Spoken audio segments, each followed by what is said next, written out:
Tune in, get interactive, get involved with WhatsApp or Instagram. Interact live, party from home. Subscribe, follow, send us your voice notes. Check us out on Instagram, Facebook, WhatsApp, or call us live in studio. Be where the world is going. Stay home and connect online. Boom 1069, IKTV. Join the evolution. It's all about you. Connect now. Isn't it good to know that no matter where you are, you're covered? Covered by a company owned by Vincentians that understands your unique insurance needs. At Metrosint General Insurance Company, we've invested 50 years of service to guarantee that you have the peace of mind that you deserve. When it comes to motor vehicle, property, employer's liability, business insurance, and much more, we've got you covered. Our professional and friendly staff understands your needs and ensures you understand your options. Metrosint General Insurance Company.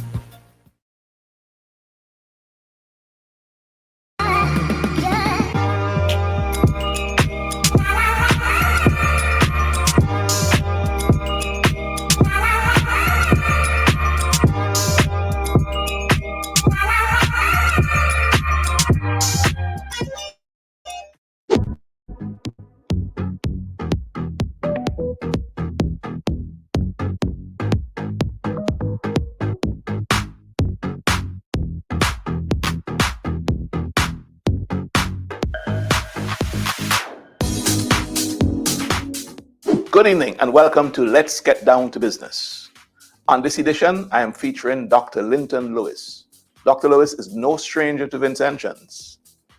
He's a regional and professional cricketer, national footballer, songwriter, singer, musician, accountant, lawyer, politician, businessman. We'll meet Dr. Lewis when we come back from the break.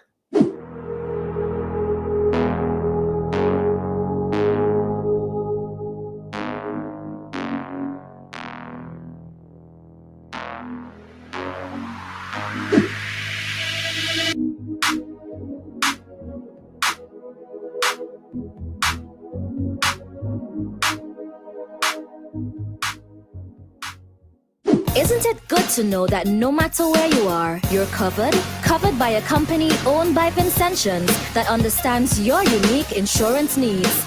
At Metrosint General Insurance Company, we've invested 50 years of service to guarantee that you have the peace of mind that you deserve. When it comes to motor vehicle, property, employer's liability, business insurance, and much more, we've got you covered. Our professional and friendly staff understands your needs and ensures you understand your options.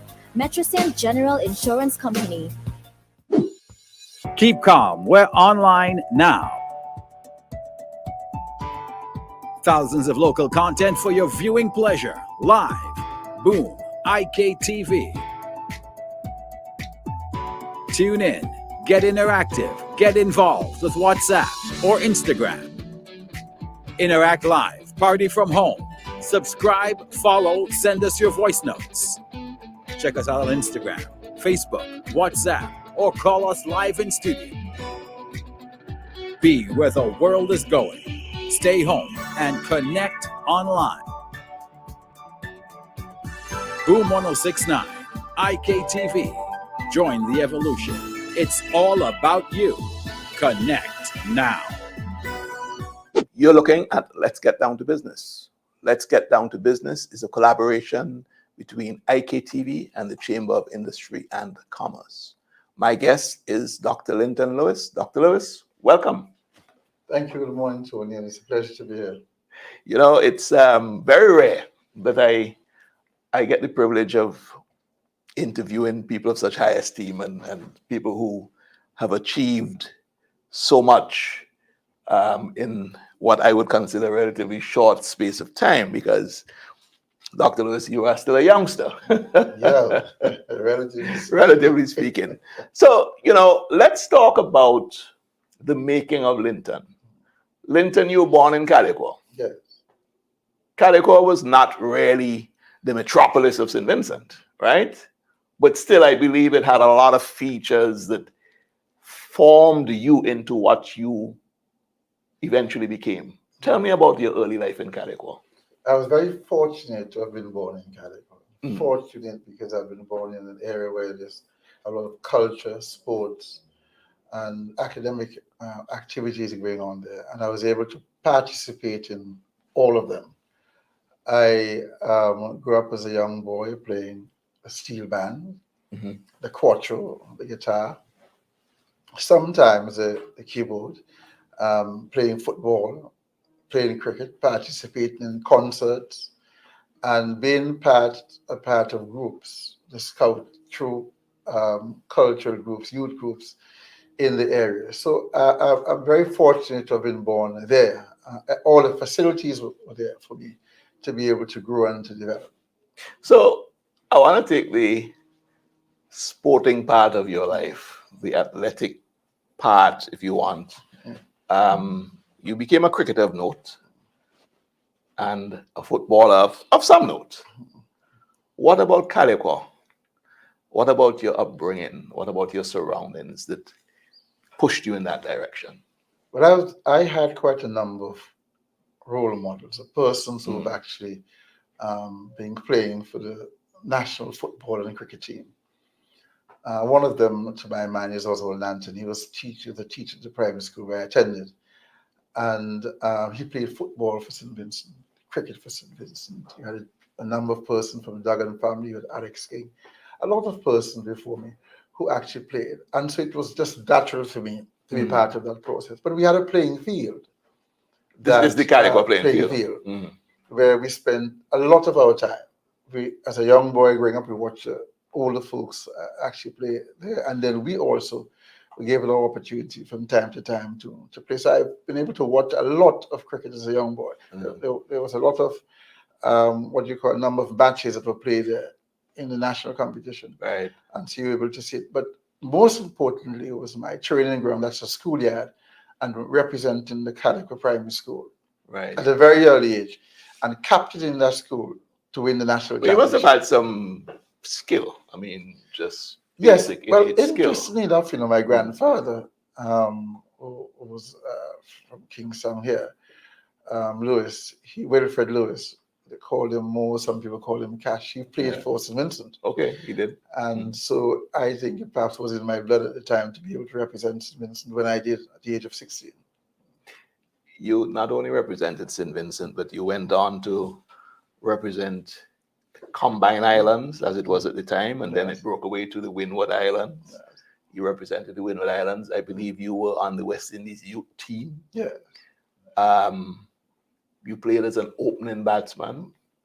I believe in that role, you, as the people would say, you smelt a lot of leather because your opponents, the bowlers that you had to face, were the top stars of West Indies at the time, in an era when West Indies dominated world cricket. Absolutely. Tell me a bit about those times. Well, they were very interesting times, but there were times when people were motivated. People attended cricket matches here in St. Vincent, the local cricket matches, the national matches. So you had the motivation and the support from the fans. But as an opening batsman, it was a challenging exercise. These people bowled at over 100 miles an hour. You had Michael Holden, Patterson, Wayne Daniel, Malcolm Marshall, the greats. Sylvester Clark, the greats, Andy Robertson, so on. And so I don't think fear never came into my contemplation. I never felt fearful. I was very concerned. In those days, we had that sort of mindset and orientation that we were trying to score runs. Unlike today, where people try not to get out. Right. There's a slightly different approach to the game. One a bit more aggressive than the other. Yes. And you didn't have time to think about injury, about anything else but scoring runs, defending the wicket, doing well for your country. You develop that sort of feeling, nationalist feeling for your country. It's like going to war. Yeah. You don't think about yourself at that time. And of course, Linton, it's important to point out that you weren't decked with protective gear. Not much. No. Maybe a seat guard, but that was about it. No helmet. No helmet, which was most important. Yes. Did you ever get struck by a cricket ball in your head? Interestingly, I got struck by a cricket ball in the latter stages of my career when I was about 26 years of age. And prior to that, we didn't wear helmets. As a matter of fact, and I put on a helmet that day. That day? Yes. It was at Arnisville playing field. The ball, it didn't hit me, it hit the helmet. Right. And the visor came in and fractured my nose. Wow. So it's the pace at which Patterson was bowling at This that time. This is Patrick Patterson. Patrick Patterson. Who inflicted Yes. that blow. Yes.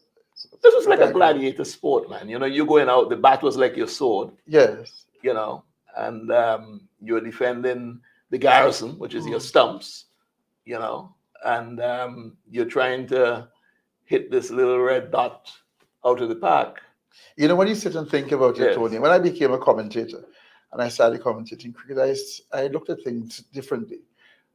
You don't have time to think. You know, from the time the ball leaves the bowler's hand, you have to cover your wickets and you have to think about what you're going to do. Yeah. If he pitches it up, what are you going to do? If he bowls a bad ball, what are you going to do? If he bowls a bumper, are you going to take evasive action or are you going to hit it? You don't have time to think. It's a split second. And that is remarkable that at that time we didn't have more injuries from players. But Linton, I want to not dwell on the cricket, but I think it's important to sort of let our viewers know the heights to which you attained in that field.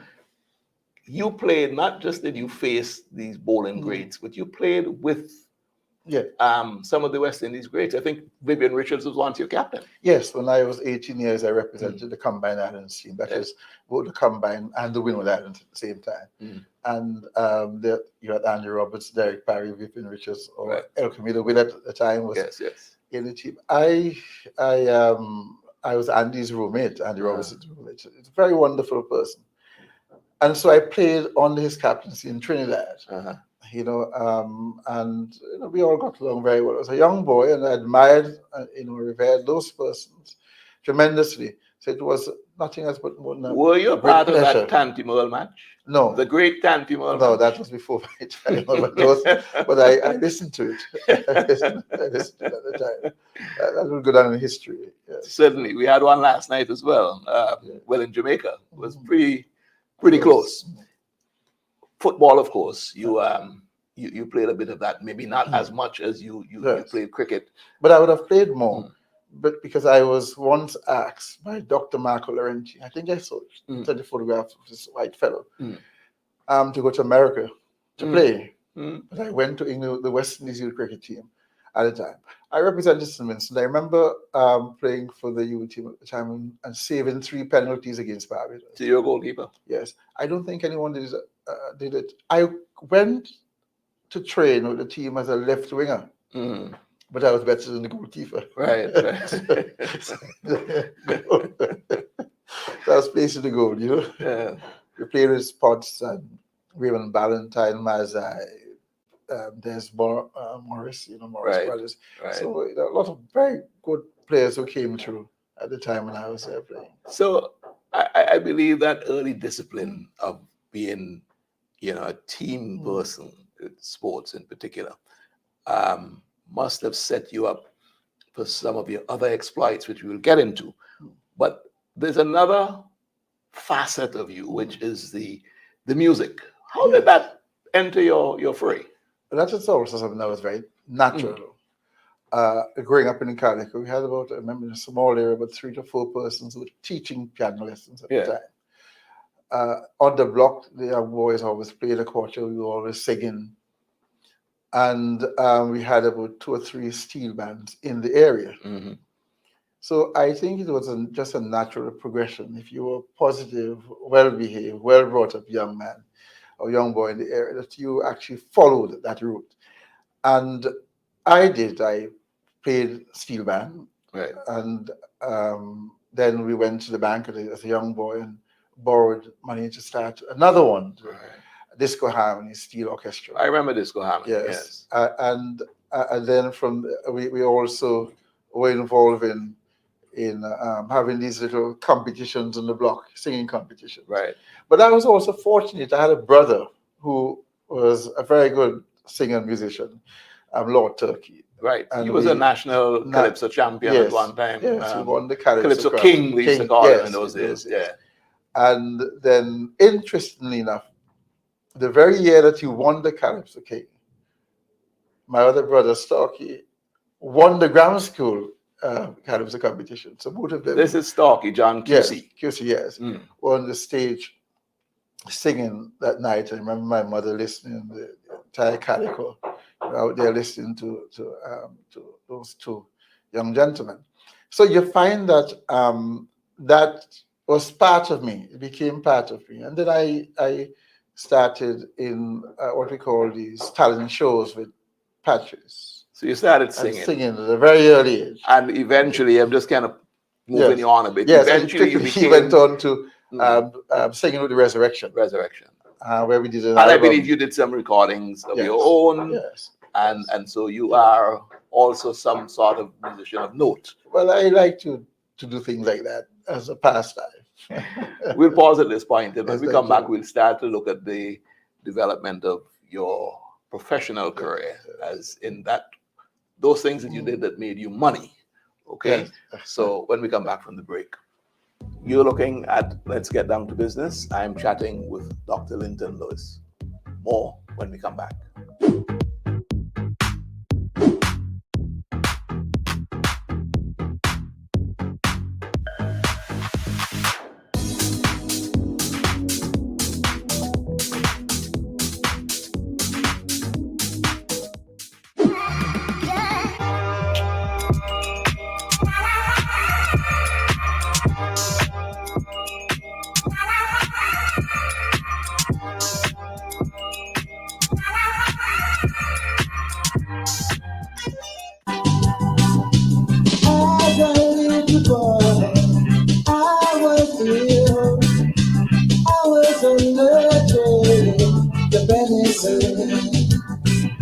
That woman had me in her arms.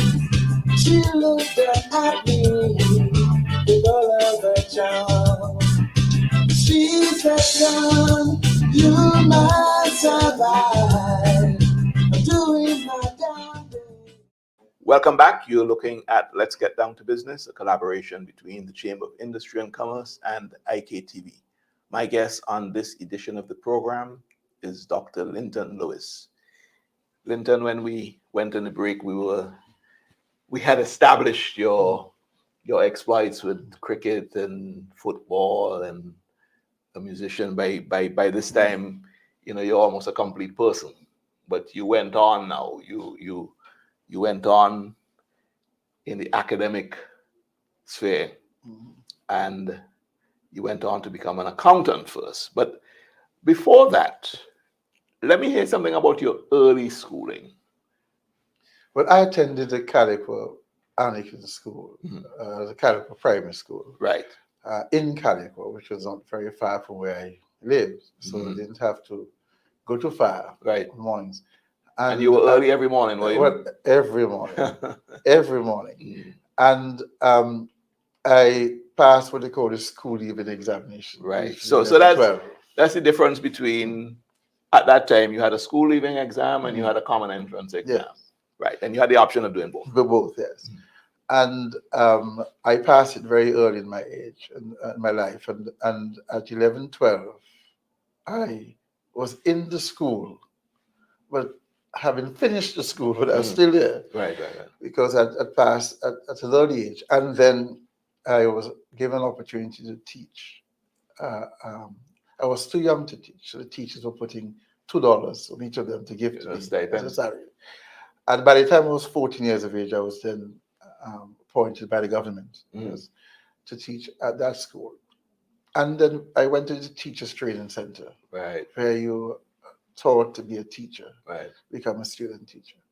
And that is where I also did my secondary schooling. So by the time you were 16, 17, just like secondary school, you'll be doing Right. O-levels as well. Right. I think it's So it didn't take important to away- point that path out, because that was quite a common feature, Yes. in that era and before, where quite a number of people pursued that route, especially if you became a teacher. You went through the teaching profession, not necessarily going through the secondary school, but you still continued to do secondary school type training and That's it. education. And of course, there was the teaching training center, which became Yes. Teachers College, Yes. right? But they had both of them, the Teachers Training Center and the Teachers College. Okay. The Teachers Training Center taught those persons who actually came through what you call the grades, who passed school livings. And after that, you can go on to Teachers College if you wanted to, Right. or just remain either a student teacher or become a probation assistant teacher. I understand. Yes. So you did that. You did your O levels. Were you thinking at the time when you did your O levels what sort of career you were going to pursue? Were you going to stay in teaching, or were you thinking of doing something else at that point?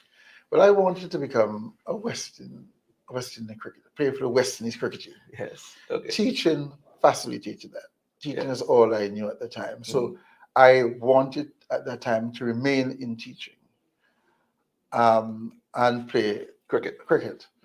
Then after I went on to do A-levels, I started thinking differently. And by that time, my brother had returned from England as a lawyer. This is Starkey. And started pushing me into a different direction, especially into the field of accounting. And would discuss these things with me extensively from time to time, to go the professional route rather than going to do the degree in accounting to become a chartered accountant.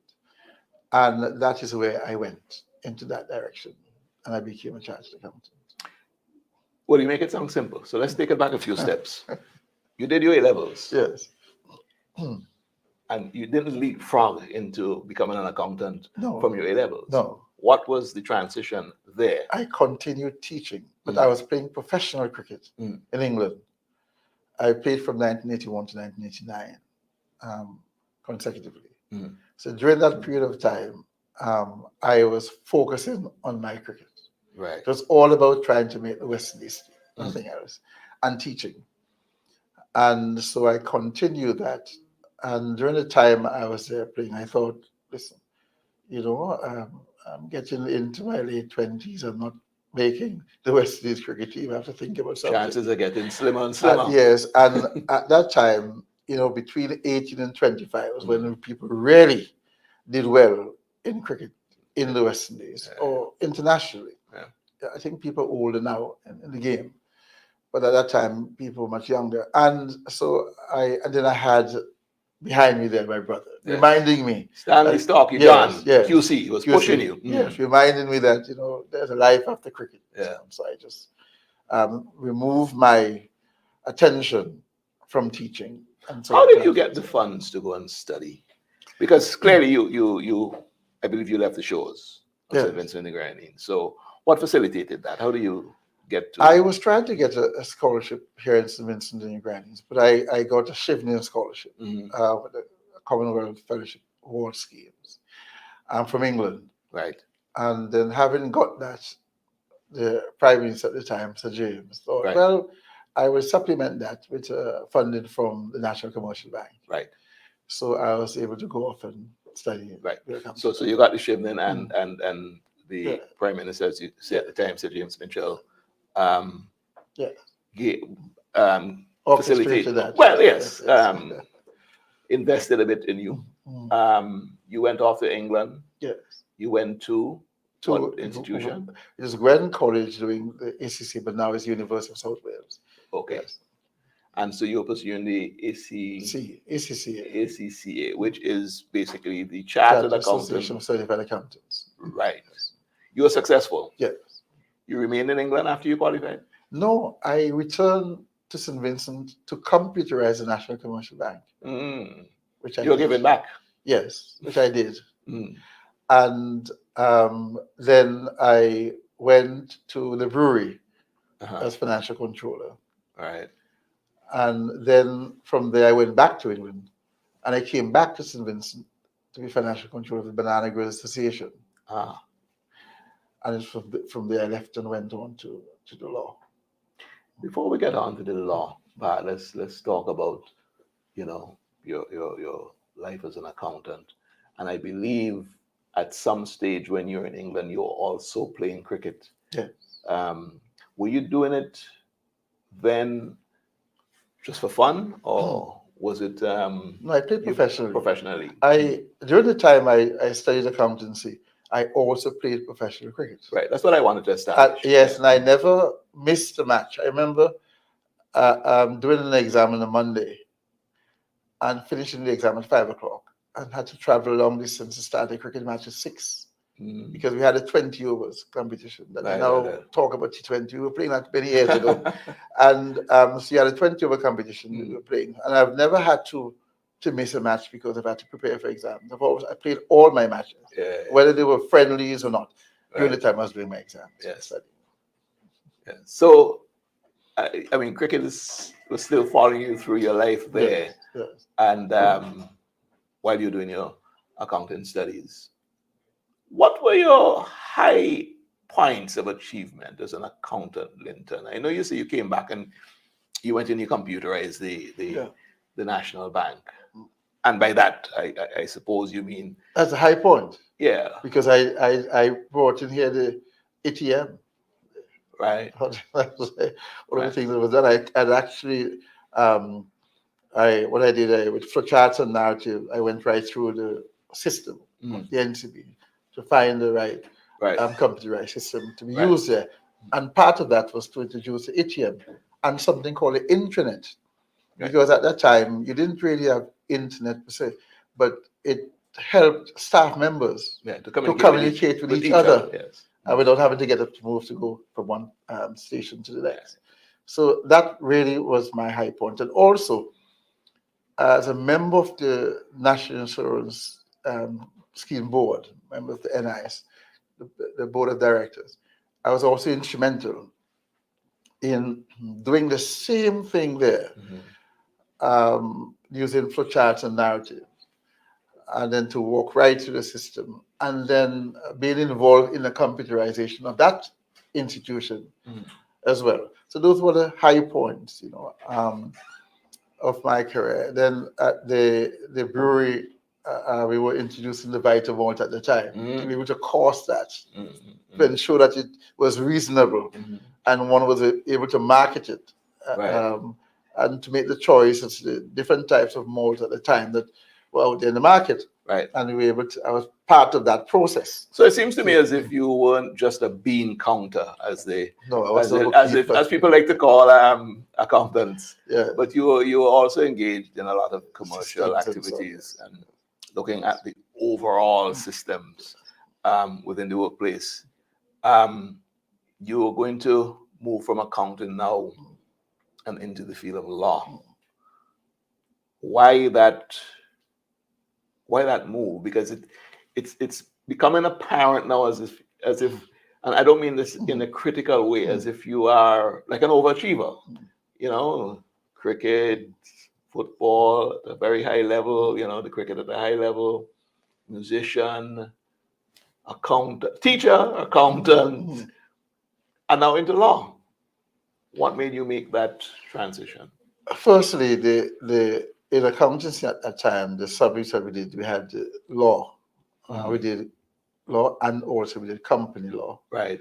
Then we did the regulatory framework of accounting, which rules and regulations determining how certain items are treated. And I just seem to have had the aptitude for those. I just excelled in those areas. Any accounting or any subject, like whether it was financial management or auditing, any subject that had those underlying legal principles, taxation. Right. I, for some strange reason, was able to understand those concepts relatively easily. And so I also had Storky there, who was a role model and influential too. He was a lawyer at the time, so That was there. But then again, in my travels, even at the time I was banana growers, I recognized the importance of the offshore finance sector to St. Vincent and the Grenadines. Mm-hmm. And I thought that if I studied law with my financial background, I'd be able to make a contribution in that area as well. So And you saw the nexus, and it fitted you quite well Yes, in your it is. estimation. It is. Linton, when we come back from the break, we're going to continue to talk about your pursuits in law. Then we've got some more ground to cover, you know. We've got the politician side of you, which I think a lot of viewers would be quite keen to reminisce about Linton, the politician, which was not too long ago. You're looking at Let's Get Down to Business. My guest on this edition is Dr. Linton Lewis. More when we come back from the break.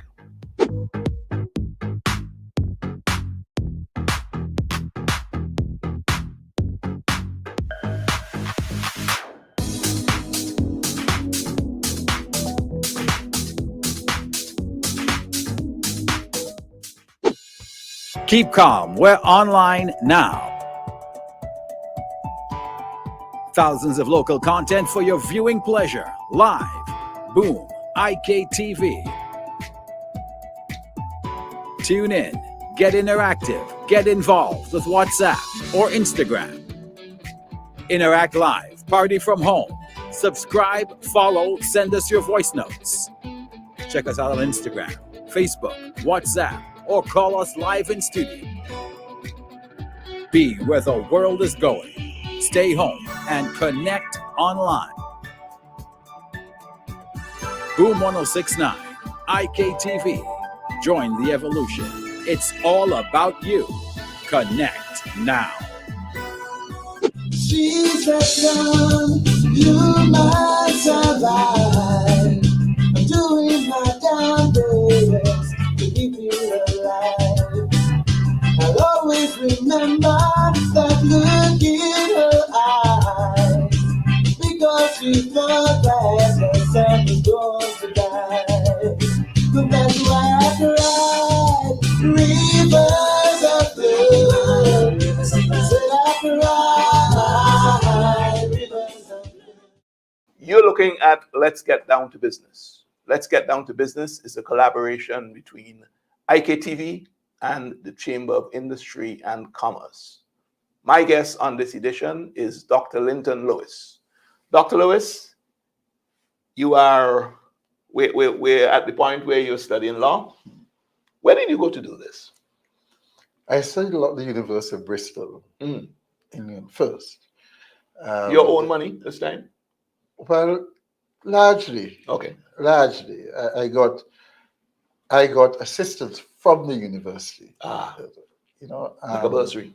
Yes, finally, the university assisted me, and so I was able to go on to Master of Arts in Legal Studies at the University of Bristol, and I looked at subject areas like credit security, insolvency law, revenue law. Those areas I thought would have been of great assistance in the financial services sector. So I did my law there at Bristol, and then I went to become a member of Gray's Inn in London. Right. And explain to the viewers the significance of Gray's Inn, because it's a place that you hear about. It's an institution that you hear about all the time. There are four inns of court in England where barristers have been trained. Okay. Because barristers are separate from solicitors, trained differently. And you had Lincoln's Inn, Middle Temple, Inner Temple, and Gray's Inn. And so I chose Gray's Inn, naturally, because I knew about it from my brother and so on. I went there. And so you become a member. I see. And that is the inn that issues your barrister's certificate. But however, I went to BPP Law School at the time and did the bar examinations there. And I was called to the bar at Gray's Inn as a member of Gray's Inn. From there, I got pupillage, one of the top 10 chancery chambers in England at Llewellyn Price Chambers at 10 Old Square, Lincoln. Okay. I can't recall seeing any black person at that time. So you're nice. in that You're a trendsetter or a trailblazer. Well, I tried to, because I mean I was told to get into criminal chambers and so on. But I said that in terms of Yes, yes. being one of the first black people to Yes. start blazing that trail. Yeah. And then I actually I was asked by the government of St. Vincent to return home Okay. to assist in the development of the offshore finance sector. That's 1996, July. Right. So this is still the government of Sir James Mitchell. Yes, it's James Mitchell. But The NDP. the NDP. Yeah. I didn't. It was something to think about very seriously, because here I was in very good esteemed chambers and having to come back to St. Vincent. Yeah. But in the end, by January 1997, I decided to return. Right. So I returned to St. Vincent and went to the offshore finance sector, where eventually I became the chief executive officer and started as best as I could, developing, promoting, marketing that sector, which did extremely well between 1997 and 2001. During the time I was there. Afterwards, I thought, I entered politics in February of 2001. I entered politics to contest the election in March. But clearly, I mean, you're getting onto the political Yes. angle. But I'm moving from them, going back to education. Yes. Then I left, and I was given. I applied to Durham University to do a PhD in law, and it was. I thought, well, we'll give you 7 years to do it, because of the width and the breadth and the depth of it. And then I thought, no, I'll go to the university. I went into the university to study, and they said, well, we'll give you 5 years because it's about international law. It's about money laundering specifically, right? Drug trafficking, criminal organization, and international finance. And because of the width of it, so to narrow it, I thought, no, I'm not going to narrow it. I'm going to, because it's 2 volumes of my thesis, I'm going to actually write on those subject areas and international taxation. Right. So I did that, and I did it in 3 years. So the long and short of it is that your doctorate, which was projected to take you 5 years, yes, you completed it in 3. Yes. And having done so, I started teaching at university. Same university. University of Durham, doing criminal law tutor at the time. And then again, I was asked to come back to St. Vincent to be engaged in politics. And so returned. that so I resigned. pull back to St. Vincent was always ever so prevalent. Yes, no matter how many times I've tried to remain, I've always had the you tried to escape.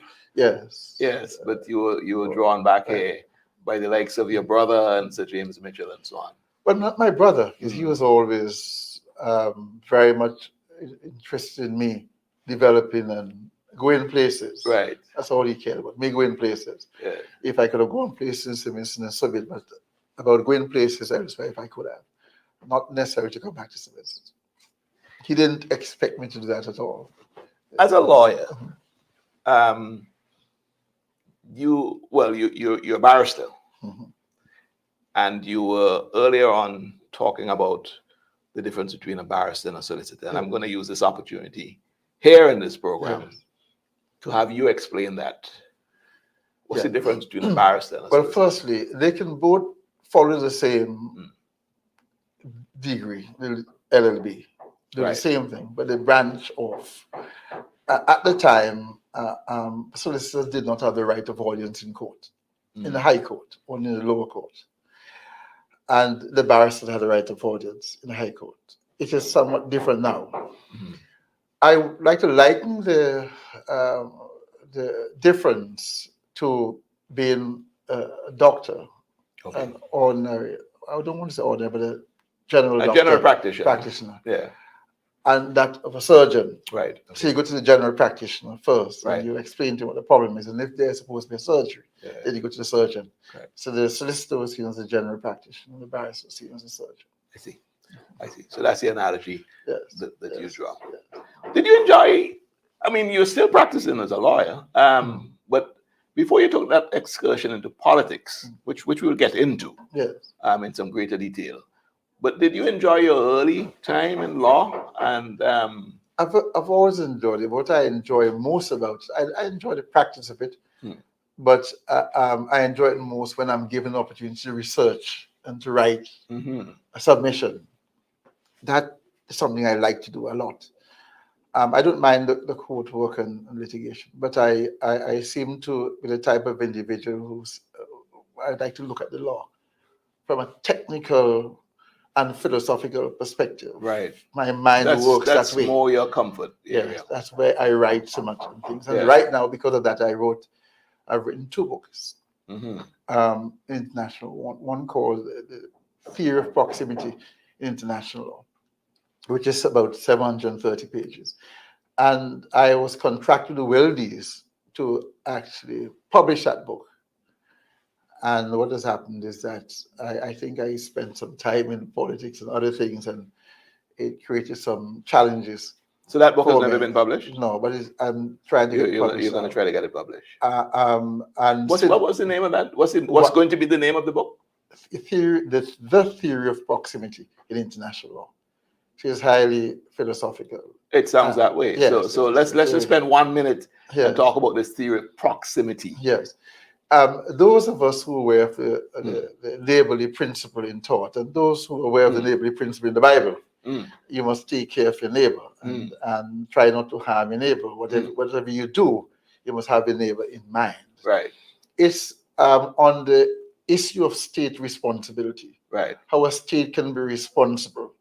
You know what the OECD has done, and the FATF would do is that they would do things in their country and expect you to follow, notwithstanding your own challenges and limitations. And a simple So is this where appreciation of the that. language of the word proximity comes in? Those who are close to you. Yeah.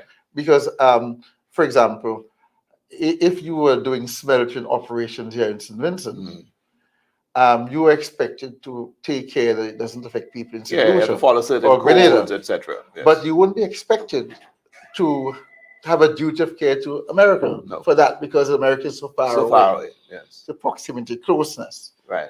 It has to do with state responsibility, how responsible state should be towards another state when engaging in their own financial sort of operation. And of course, I would imagine that as I'm saying that you wrote that piece quite a while ago, maybe even before the context of the global world in which, environment in which we live is now so obvious, right? So I'm pretty sure that when you dust that book off, it will have a lot more relevance. Given the way technology has brought us closer together, given the way that we operate more as a global market space. That's what it's all about. Cooperation. Yeah.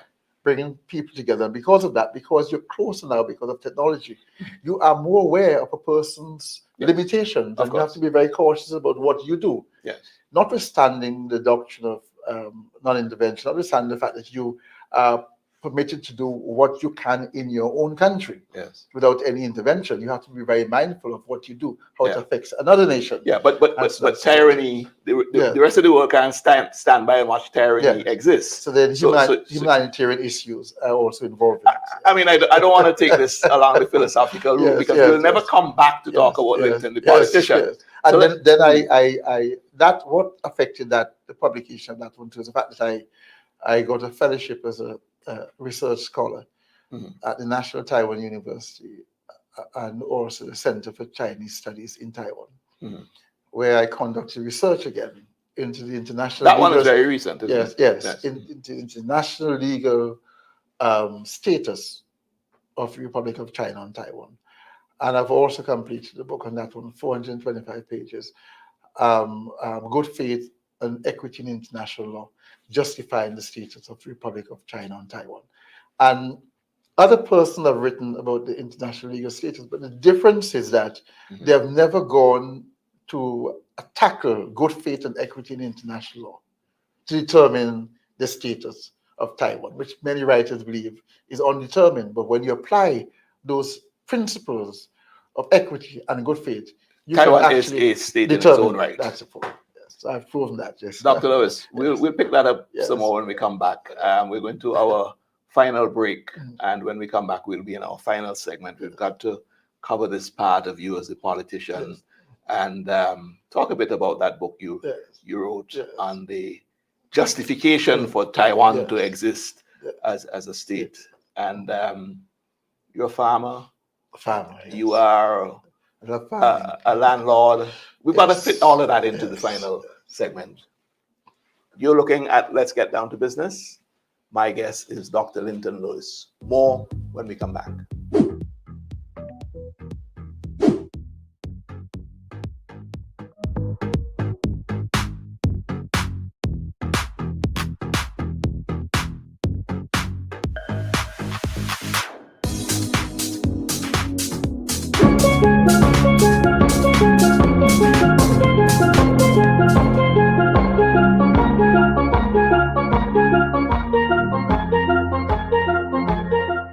That's why I cried rivers of blood. Said I cried rivers of blood.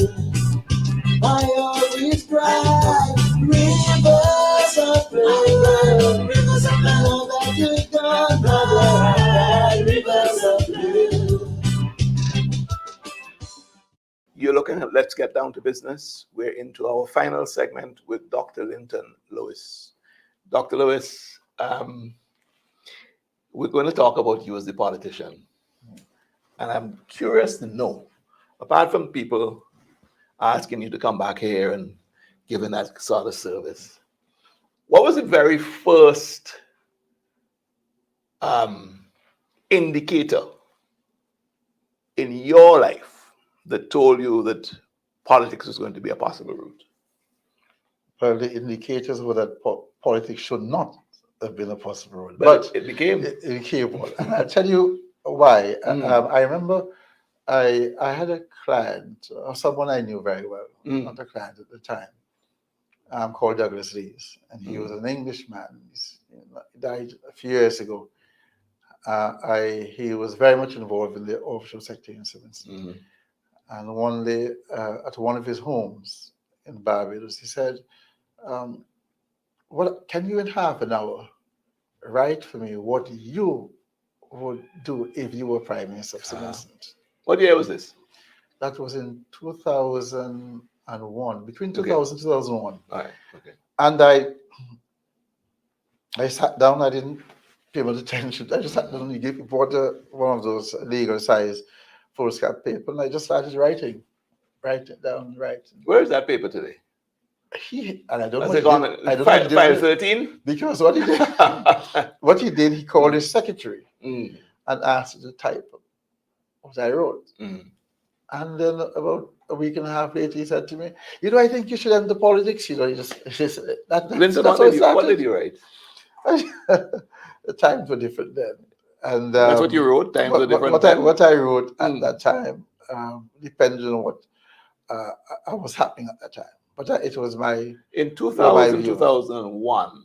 It's a long time ago. Yeah, but it was a very significant time in the history of our politics because the NDP had just won the 1998 election with a minority of the votes, and a significant minority as well, and getting 8 seats to a margin, 8 to 7.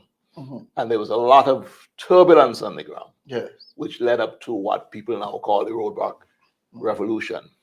And you're being asked the question of, in this context, in this era, by someone, if you were prime minister, what would you do? And I'm very keen to find out. But given what existed on the ground, what would Linton's intervention have been? What thing you have to be very mindful of is that I was not involved in politics. So my position would have been very objective. and it would have been very economical. Yeah. Meaning that it would have been based mainly on economics as opposed to politics, Yeah. or socioeconomics as opposed to politics. If you had asked me that question when I became a politician, The then answer would have been different. understandably my answer would have been slightly different, because at that time, the impetus, or at that time, I think the focus would have been on winning an election as opposed to, just mere economics. Interestingly, you still have not played the ball that I bowled at you, and that tells me you're an opening Oh, batsman. But let's move on. So, Yes. so we left that one alone. Yes. Wicketkeeper collected it. Let's move Yes. on, Linton. You became a politician. You contested on the NDP ticket 4 times. Yeah, once in Western Georgia, Yeah. 3 times in Eastern Georgia. You were never elected. Yeah. Any hard feelings about that? No, I jokingly sometimes remind people of the fact that I play for the Women Islands cricket team. Mhm. And many people lost many times. But you won some too, man. We won some too. We won a lot. But no. I think if you enter politics, what was important to me was making a contribution. Yeah. And I believe that I did make that contribution. And I think you did. That is what is Yeah. important to me. Yeah, I think you did. It gave me an opportunity to look at things holistically and to write about them. Mhm. And so I wrote a lot. I was a prolific writer on issues written socio-economic and socio-political Mhm. issues, intermittent inequalities, and legal issues as well. And from time to time, I've been on programs, television programs, radio programs, giving my views and opinions on certain things that were at That the was time were topical. very topical. Yes. So I believe that from that perspective, I made my contribution, the contribution that I wanted to make. Mhm. At the time when I was a Senate in the House of Parliament, as a member of Parliament, I am satisfied that I also made a contribution then as well. To the many debates. Now, yes, so it depends on why you enter politics. Mhm. If you entered politics to make a contribution at the highest level, then I would say I did so. My party did not win the election during the time I was involved in politics. Right. And therefore, it's a different feeling than if you're one and you were out of Parliament, you see. Yeah. So you find that I still believe, even from the opposition bench, that my contributions were well received throughout St. Vincent, across the political divide. I'm going to ask you about you contesting on an NDP ticket for your entire political career. But Linton is from a bedrock Labour family. I mean, I know that. Yeah. You talk about your brother Starkey John, Stanley Starkey John. You know, we're talking old Labour here, Yes. right? Yeah. How is that accommodation made in terms of you seemingly going in another direction to which your family was grounded? See, I never thought, because my father was also a strong supporter of Labour, Mm. I never thought about it. I think at the time I was surrounded, Sir James was there, and Muses was there. I was part of developing the offshore finance sector.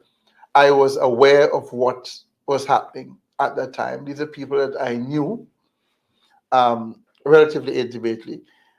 And so I was there to project the government's position as an employee.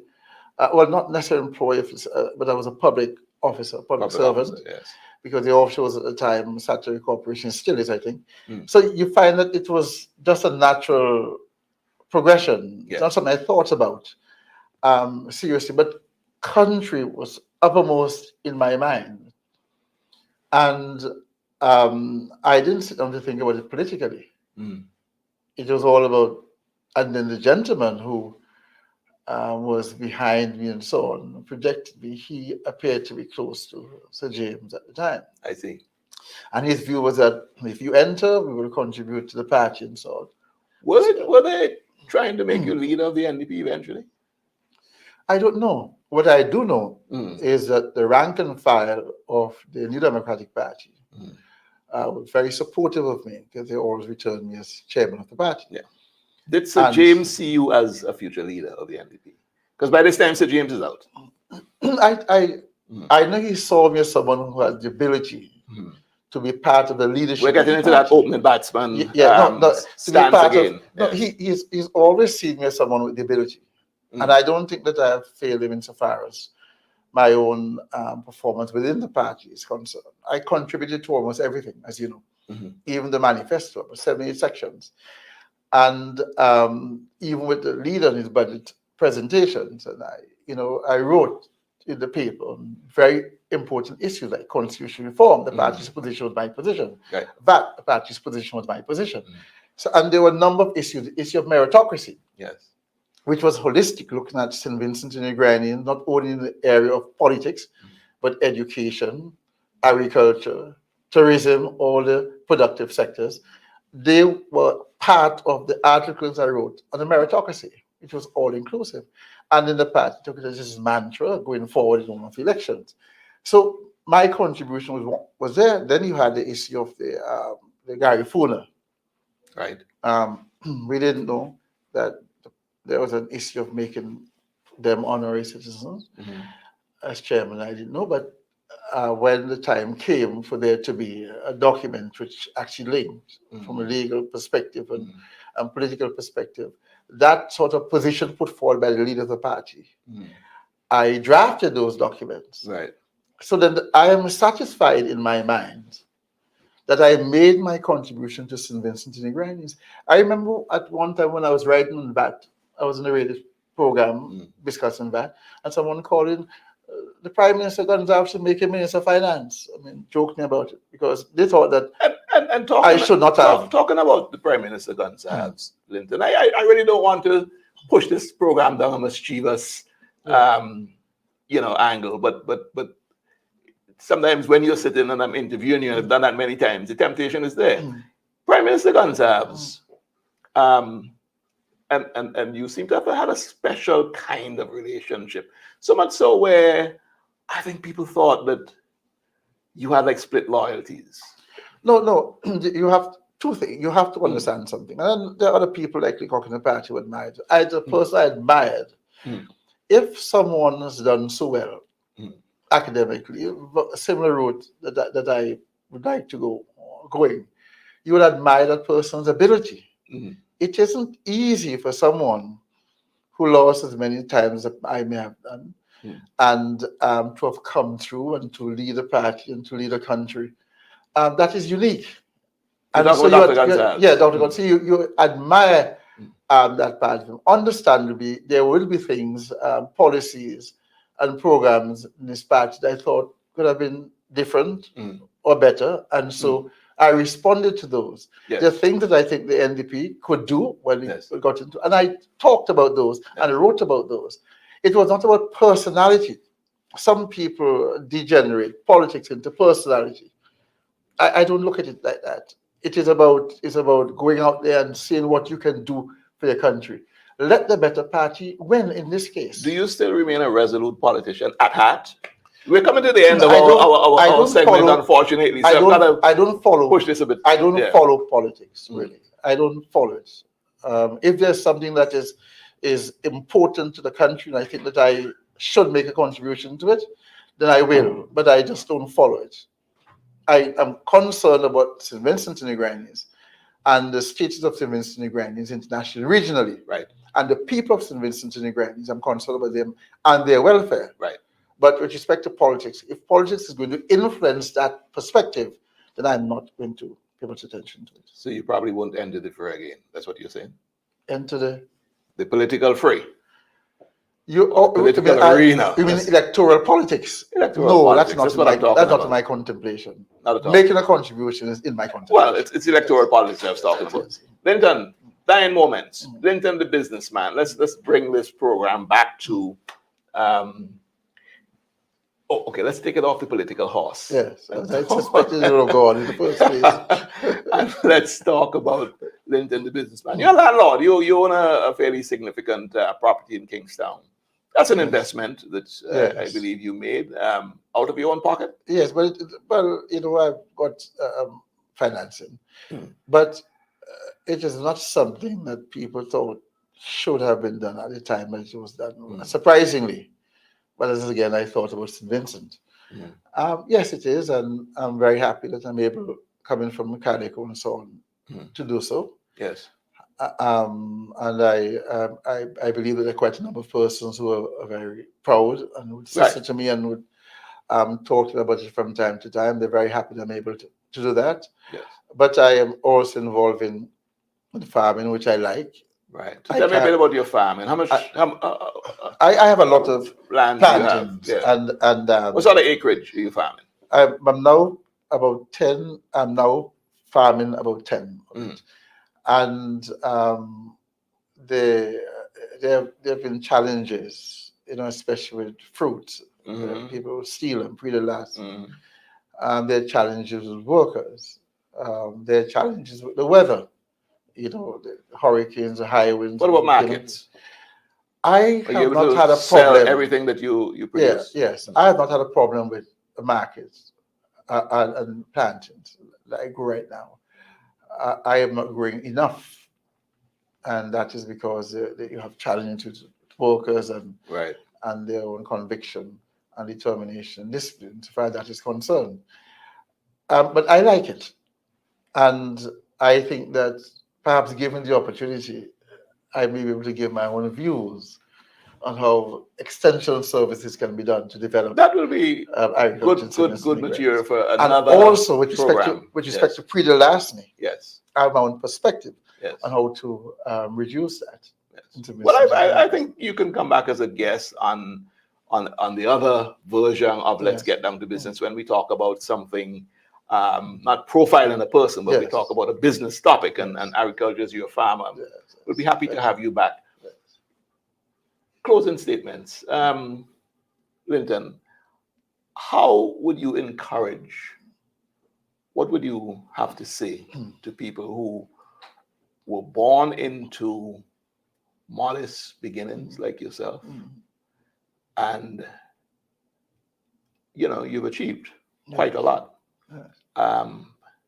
And there are others who are about setting out on this journey. What do you have to say to them? First is about discipline and having a very good idea as to where you want to go. I think if fundamentally you're a disciplined person and you have the ability to do something, you can pursue it. And I don't want to talk so much about determination or dedication, because I think they all come under the umbrella of discipline. Okay. And one has to discipline oneself. The fact is that sometimes we give up along the way when we tried and tested, when we meet trials and tribulations. We all will meet trials and tribulations. Things will not always go away. We will be sad, we will fall down, but like the phoenix, we have to rise again. And rising again has a lot to do with the discipline within the individual. What is also important is not necessarily looking at another person as a means of saying, well, that person reached somewhere and I should reach somewhere too. It is good if you use that person positively as a role model, but not enviously. Right. And so you'll find that if you use those persons as role models, then you will try to have an appreciation of how they were able to aspire and to achieve. But they would have had some discipline, and they would have been able to deal with the trials and tribulations that they encounter. It is for everyone who is positive to recognize that there is always a lawful, a legal, a societal acceptable route to take in acquiring and achieving and accomplishing things. And in order to do so, one has to have the discipline. And when you have a discipline and you demonstrate that discipline, especially in a place like St. Vincent, it is easily recognized. And once it is recognized, there's always going to be someone who will help you along the way. You will have your detractors. Yes. It's only natural, but that helps to build your persona. But you have to have that discipline to move forward. So I'm hearing you saying, if you want to put it in one word, discipline. Discipline. And on that note, I would like to thank you very much for being my guest on this edition of let's get down to business. We'll chat some more, I'm sure. I've interviewed you many times, Yes. and this won't be the last. It's a pleasure. Thank you, Linton. You're welcome. You're looking at Let's Get Down to Business. I was just chatting with Dr. Linton Lewis. Do tune in to Let's Get Down to Business when we profile another person of note. Thank you for viewing.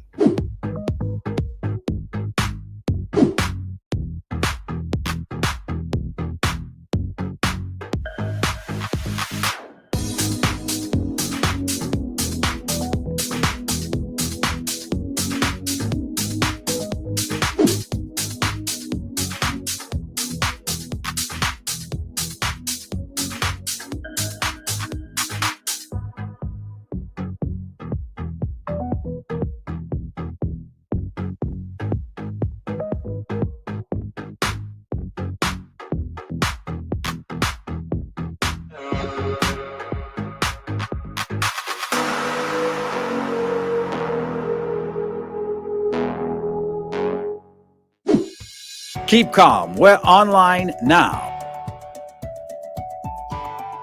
Thousands of local content for your viewing pleasure. Live. Boom. IKTV. Tune in. Get interactive. Get involved with WhatsApp or Instagram. Interact live. Party from home. Subscribe, follow, send us your voice notes. Check us out on Instagram, Facebook, WhatsApp, or call us live in studio.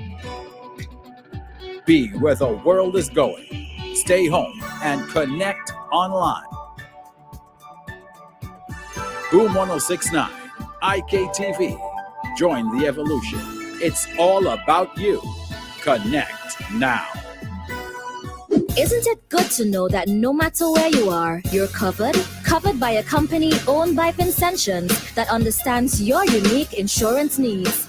At Metrosint General Insurance Company, we've invested 50 years of service to guarantee that you have the peace of mind that you deserve. When it comes to motor vehicle, property, employer's liability, business insurance, and much more, we've got you covered.